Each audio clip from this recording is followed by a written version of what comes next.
नमस्कार दोस्तों, स्वागत है आपका स्टडी आईक्यू में। आज हम लोग एक बहुत ही दिलचस्प विषय पर चर्चा करने वाले हैं। हम लोग बात करने वाले हैं अफगानिस्तान के बारे में। देखिए, हम सब जानते हैं कि अफगानिस्तान में तालिबान का कब्जा हो चुका है, यानी कि Taliban have taken over Afghanistan. लेकिन आज हम लोग बात करेंगे इस तालिबान टेक ओवर का क्या परिणाम हो सकता है, यानी कि what it means for India and what it means for Pakistan. Taliban take over की वजह से क्या इनके ऊपर इंपैक्ट हो सकता है। तो थोड़ा सा स्पेक्युलेटिव डिस्कशन जरूर रहेगा, but will try to analyse what it means for India and what it means for Pakistan. चलिए चर्चा शुरू करते हैं। ये सब जानने के लिए मेरे साथ बने रहिए स्टडी आई के ऊपर। मैं हूं आपका दोस्त राहुल सायगावकर। आप मुझे इस पर्टिकुलर आईडी पे फॉलो कर सकते हैं। इसके अलावा अगर आप यूपीएससी सिविल सर्विसेज की तैयारी कर रहे हैं या फिर स्टेट पीएससी की तैयारी कर रहे हैं, तो यहाँ पे लिस्ट है स्टेट पीएससी प्रोग्राम्स की जो हम लोग रन करते हैं। जस्ट गो टू studyIQ.com या फिर डाउनलोड करें हमारा app from Google Play Store to know more about us. Right, let's begin the discussion. और सबसे पहले बात करते हैं खबर की। देखिए, खबर कुछ नई नहीं है। हम जानते हैं कि काबुल हैज फॉलन, काबुल के ऊपर तालिबान का कब्जा हो चुका है, यानी कि पूरे अफगानिस्तान पे तालिबान का कब्जा हो चुका है। अब ये कोई नई बात नहीं थी। अगर आप स्टडी आईक्यू को फॉलो कर रहे हैं, पिछले 6 से 7 महीनों में हम लोगों ने मल्टीपल टाइम्स बात की हुई है दोहा अग्रीमेंट की।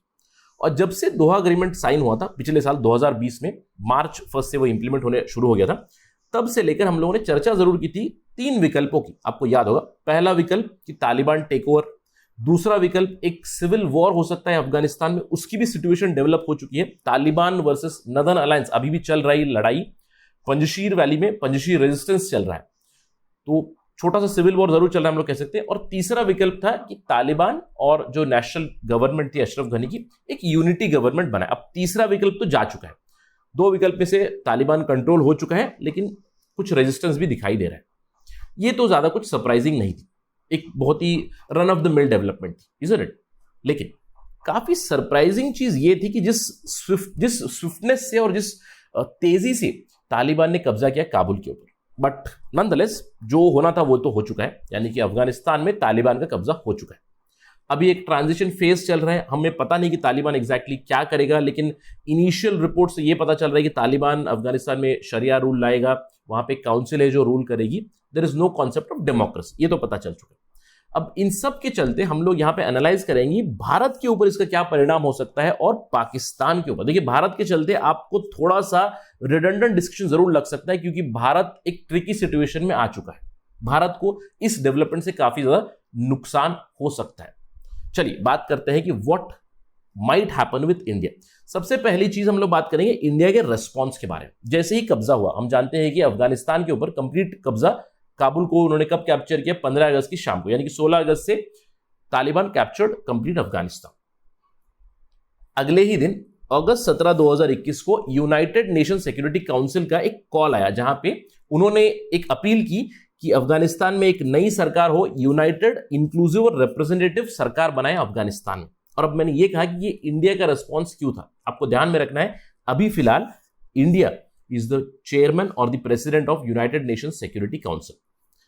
क्यों? क्योंकि इंडिया 2 साल का एक नॉन परमानेंट मेंबर बना है और इस साल हमारी प्रेसिडेंसी चल रही है, तो यहां पे एक यूनाइटेड सरकार की अपील की गई।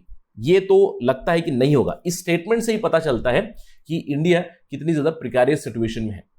अगर हम लोग भारत की बात करें, भारत के ऊपर क्या परिणाम हो सकता है, जैसे कि मैंने कहा कि we are in a very tricky situation. Let's try to analyse क्यों। अगर आप इस मैप को देखोगे, यहां पे आपको समझ में आएगा कि because of geography India, Pakistan, Afghanistan are connected. और अफगानिस्तान में अभी तालिबान का कब्जा हो चुका है।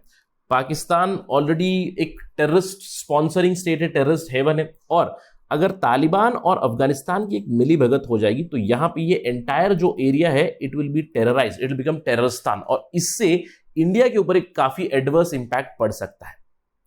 तो ये तो मैक्रो लेवल पे हो गई। इसके अलावा हम लोग बात करेंगे इंडिया काफी ट्रिकी सिचुएशन में क्यों आए हैं, 4 पर्सपेक्टिव से। पहला पर्सपेक्टिव है इंडिया यूएसए डायनामिक्स के बारे में। देखिए, अगर हम लोग इंडिया यूएस रिलेशंस की बात करें, पिछले 12-13 सालों से, स्पेशली अगर मैं कहूं 2008 से, क्योंकि 2008 में Indo US civil nuclear deal finalise की गई थी, तब से लेकर इंडिया का स्वे जरूर हो चुका है यूएस की तरफ। और 2014 से जब से मोदी सरकार आई है, तब से we can say that India is aligned towards United States of America. लेकिन अभी इंडिया यूएस डायनामिक्स के ऊपर भी एक सवाल उठ जाएगा। अब देखिए, क्या हम लोग यूनाइटेड स्टेट्स के ऊपर भरोसा कर सकते हैं? यह सवाल जरूर उठेगा हमारी फॉरेन पॉलिसी में, क्योंकि जिस तरह से यूनाइटेड स्टेट्स अफगानिस्तान से निकला है, जिस तरह से उन्होंने सिचुएशन कॉम्प्लिकेट की है, जिस तरह से मैं कहूंगा वो भाग निकले हैं अफगानिस्तान से, वहां पे काफी ज्यादा वायलेंस चल रहा है, काफी ज्यादा प्रॉब्लम्स चल रही है इन अफगानिस्तान। तो इससे यूएस की क्रेडिबिलिटी के ऊपर एक सवाल उठ जाता है, क्या हम लोग यूएस के ऊपर भरोसा कर सकते हैं? The answer right now would be no, isn't it? तो आगे चल के हम लोग एक इंडियन फॉरेन पॉलिसी में बदलाव जरूर देख सकते हैं, जहां पे एक बहुत ही टाइट रोप पे हम लोग वॉक करने वाले हैं। बैलेंस करना पड़ेगा, इंडो यूएस की जो टिल्ट था उसे नॉर्मल करना पड़ेगा, दूसरे देशों के साथ हमें डील करना शुरू करना पड़ेगा। जो हमारी निर्भरता हम लोगों ने बनाई थी यूनाइटेड स्टेट्स के ऊपर, इंडिपेंडेंट होना पड़ेगा। क्वाड के ऊपर भी हम लोग डिपेंडेंट हो रहे थे, तो अभी we need to go for a more autonomous policy, जहां पे हम लोग राप्रोचमेंट करें रशिया के साथ, चाइना के साथ, दूसरे देशों के साथ, राइट? इसके अलावा इंडियन इन्वेस्टमेंट के ऊपर खतरा जरूर आ जाएगा। देखिए ये तो काफी सिंपल सी चीज है, इसको अंडरस्टैंड करना भी ज्यादा दिक्कत की बात नहीं है। इंडिया ने काफी ज्यादा इन्वेस्टमेंट किया हुआ था अफगानिस्तान में, स्पेशली 2001 से। अब 2001 से क्यों? क्योंकि 2001 में यूनाइटेड स्टेट्स अफगानिस्तान में पहुंचा। अब यूएस की आप पॉलिसी देखिएगा कि उन्होंने इंडिया को डायरेक्टली तो इन्वॉल्व नहीं किया, अफगानिस्तान की जो भी डिसीजन मेकिंग थी उसमें भी अगर हम लोगों ने पिछले एक साल की बात की तो वहां पे भी इंडिया को ज्यादा इन्वॉल्व नहीं किया यूनाइटेड स्टेट्स ने। लेकिन 2001 से इंडिया को जरूर कहा कि आप एक इनडायरेक्ट रोल प्ले कर सकते हैं अफगानिस्तान में, यानी कि आप इन्वेस्ट कीजिएगा अफगानिस्तान में। इसके चलते यूनाइटेड स्टेट्स की सिक्योरिटी ब्लैंकेट के चलते हम लोगों ने बहुत पैसा इन्वेस्ट किया अफगानिस्तान, ऑलमोस्ट $4 बिलियन हम लोगों ने अफगानिस्तान पार्लियामेंट बनाया। अब वहां पे नेशनल गवर्नमेंट तो नहीं है, लोकतंत्र तो नहीं है, लेकिन तालिबान जरूर यूज करेगा वो पार्लियामेंट। इसके अलावा सलमा डैम बनाया, उसका फ्यूचर पता नहीं। उसके अलावा हम लोगों ने बहुत सारे इन्वेस्टमेंट प्रोजेक्ट्स यहां पे बनाए हैं। इसका लोगों के प्रति काफी गुडविल तो हम लोगों ने जनरेट किया है, लेकिन इसे तालिबान किस प्रकार से लेगा ये हमें पता नहीं, आगे चल के we do not know. But right now Indian investment का उतना ज्यादा कुछ फायदा नहीं निकलेगा, यानी कि हम लोग नुकसान ही कह सकते हैं ये चीज। इसके अलावा जो तीसरी चीज है, इंडिया की स्ट्रेटेजिक लेवरेज काफी ज्यादा हद तक कम हो चुकी है। क्यों? क्योंकि देखिए ज्योग्राफी कुछ इस तरह से, एक तरफ इंडिया है, एक तरफ पाकिस्तान है, द टू कॉन्जुगल ट्विंस जो 1947 से ही कंटिन्यूसली लड़ते हुए आ रहे हैं, राइट? यानी कि इंडिया पाकिस्तान के संबंध उतने अच्छे नहीं है, सब कुछ जम्मू कश्मीर विवाद के चलते ऑब्वियसली, राइट? लेकिन स्ट्रेटेजिक एडवांटेज लेने के लिए हम लोगों ने अफगानिस्तान के साथ संबंध बरकरार रखने की कोशिश जरूर की। मैं आपको उदाहरण के तौर पर समझाता हूं। अफगानिस्तान में अगर हम लोग बात करें पिछले साल की, जस्ट लास्ट ईयर, इंडिया की 5 कॉन्सुलेट्स थी यहाँ पे, इंडियन मिशंस 5 थे, काबुल में, कंदाहार में, हेरात में, जलालाबाद में, मजार शरीफ में, 5 इंडियन मिशंस। अब यहां से इंडिया स्ट्रेटेजिक एडवांटेज लेने की कोशिश करता था, इंटेलिजेंस गैदर करने की कोशिश करेगा, जिससे पता चले कि अफगानिस्तान में क्या सिचुएशन है, पाकिस्तान को कैसे हम लोग काउंटर कर सकते हैं। इन सब चीजों की काफी मदद मिला करती थी, लेकिन अभी ये स्ट्रेटेजिक लेवरेज भी ऑलमोस्ट जा चुकी है। और फाइनली सबसे बड़ा जो प्रॉब्लम है वो है जम्मू कश्मीर का इशू। अगर बात करें, देखिए जम्मू कश्मीर का विवाद अभी भी चल रहा है, इंडिया पाकिस्तान के बीच तो ये विवाद चल ही रहा है ऑलमोस्ट 1947 से। लेकिन अभी अगर तालिबान समर्थन करेगा यहां पे जम्मू कश्मीर कॉज का, तो ये बहुत ही बड़ी प्रॉब्लम रहेगी इंडिया के लिए। और जम्मू कश्मीर का विवाद ऑलरेडी उठा चुके हैं जो लोकल पॉलिटिशियंस यहाँ पे, आपने न्यूज चैनल में जरूर सुना होगा, महबूबा मुफ्ती ने क्या कहा था। महबूबा मुफ्ती ने कहा कि पेशेंस मत चेक कीजिए, अफगानिस्तान से भी यूएस भाग निकला, तालिबान का कब्जा हुआ, तो India should not check their patience. So this statement itself suggest कि कितनी ज्यादा ट्रिकी सिचुएशन हो सकती है इंडिया के लिए with respect to Jammu and Kashmir. तो ओवरऑल इन सारी चीजों से हमें क्या निष्कर्ष निकलता है कि इंडिया एक डिसएडवांटेजेस पोजीशन में जा चुका है with respect to Taliban take over. तो इंडिया में कहूंगा एक नेगेटिव चीज है इंडिया के लिए, right? It's a negative development for us. चलिए बात करते हैं पाकिस्तान की। क्या पाकिस्तान को इससे फायदा है? क्या ये विक्ट्री है पाकिस्तान की? पाकिस्तान के बारे में अगर हम लोग बात करना शुरू करें, उनकी जो गवर्नमेंट है उनके लिए तो काफी खुशखबरी है। आप यहां पे स्टेटमेंट देख सकते हो पाकिस्तान प्राइम मिनिस्टर का, इमरान खान ने एक स्टेटमेंट दिया। उन्होंने ये कहा कि Taliban have broken the shackles of slavery, यानी कि तालिबान ने गुलामी की जंजीरें तोड़ दी, अफगानिस्तान को उन्होंने रिहा करवाया। किससे? यूनाइटेड स्टेट्स ऑफ अमेरिका से। ऑल्दो इस पर्टिकुलर स्टेटमेंट की काफी आलोचना हो रही है, बट इससे साइकी पता चलती है कि Pakistan government is very much pro Taliban, this is nothing new. लेकिन अब हम लोग एक सवाल उठाते हैं, क्या ये एक विक्ट्री है पाकिस्तान के लिए जो अफगानिस्तान में हुई? Victory, I would say some sort of moral victory. यहां पे अगर हम लोग देखें दोनों पहलू हमें मिलेंगे, maybe to certain extent. Maybe क्यों? क्योंकि देखिए जिस तरह की नैरो विजन पाकिस्तान की है, वो हर चीज को इंडिया की लेंस से देखेंगे। अगर इंडिया की लेंस से यहां पे देखें हम लोगों ने बात की इंडिया डिसएडवांटेजेस सिचुएशन में है, तो पाकिस्तान बोलेगा it is advantage for us, it's a victory for us. तो इस पर्सपेक्टिव से शायद उन्हें थोड़ी सी खुशी जरूर मिलेगी, एक छोटी सी मॉरल विक्ट्री वो समझ सकते हैं। इसके अलावा आगे चल के हम लोग ये अंदेशा लगा सकते हैं कि जो वेस्टर्न बॉर्डर है पाकिस्तान और अफगानिस्तान का, ड्यूरेंट लाइन जिसे डिवाइड करता है, वहां पे हम पीस देख सकते हैं। Again this is just a conjecture. क्यों? क्योंकि तालिबान सरकार आ चुकी है, पाकिस्तान तालिबान की क्लोजनेस की वजह से वो बॉर्डर डिस्प्यूट शायद रिजॉल्व करे।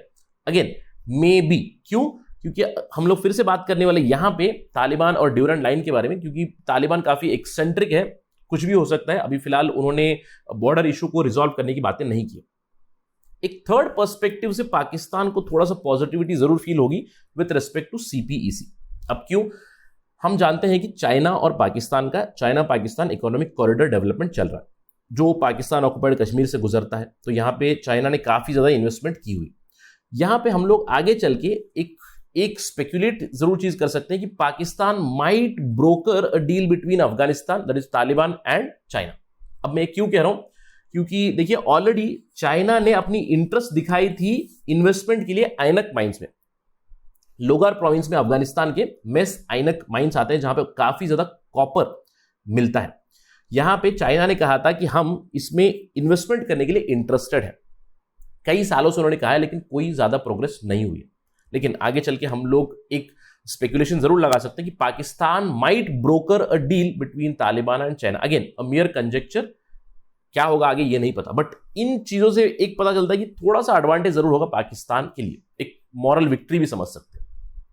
लेकिन it is not a victory for Pakistan. काफी ज्यादा प्रॉब्लम में आएंगे पाकिस्तान भी आगे चल के। क्यों? क्योंकि देखिए जिस तरह से तालिबान की जो पॉलिसी से बहुत सारे लोग अफगानिस्तान से बाहर निकल रहे हैं, हम लोगों ने देखे विजुअल्स, उसके एयरपोर्ट पे क्या हुआ, बहुत ज्यादा वायलेंस चल रहा है, शरिया रूल की वजह से specially women are living Afghanistan. अब इसके चलते रेफ्यूजी क्राइसिस ऑलरेडी हो चुका है ताजिकिस्तान में। आगे चल के अगर यही चलता रहा तो पाकिस्तान में भी रेफ्यूजी क्राइसिस हो सकता है।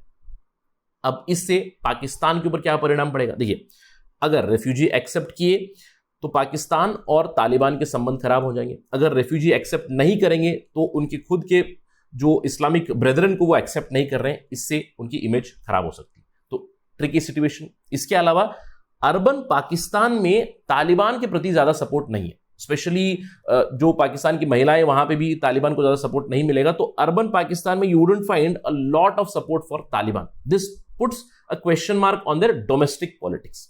इसके अलावा सबसे बड़ा नुकसान पाकिस्तान को है from Tehreek Taliban Pakistan. Already ये खबरें आ चुकी है कि अफगानिस्तान तालिबान ने बहुत सारे तहरीक तालिबान पाकिस्तान के फाइटर्स को भी रिलीज किया हुआ है, जिससे टेररिज्म फैल सकता है पाकिस्तान में भी, यानी कि तालिबान का कब्जा हो सकता है पाकिस्तान में भी आगे चल के। तो इससे हम लोग काफी ज्यादा वायलेंस देख सकते हैं in Pakistan also. It's not a victory for Pakistan.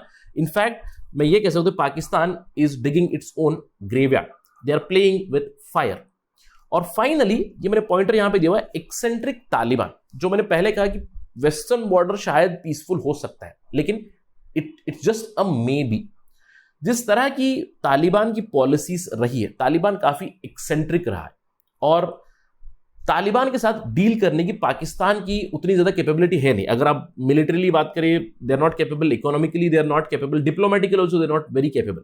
तो इससे as I told you they are playing with fire. और ड्यूरेंट लाइन के ऊपर कल अगर तालिबान कहे कि हम इस बॉर्डर को एक्सेप्ट नहीं करेंगे और धीरे धीरे कब्जा करना शुरू कर देंगे पाकिस्तान पे, it is a big big loss for Pakistan it's. तो इस पूरी चर्चा का निष्कर्ष क्या निकलता है कि तालिबान टेक ओवर से इंडिया काफी ट्रिकी सिचुएशन में आ चुका है।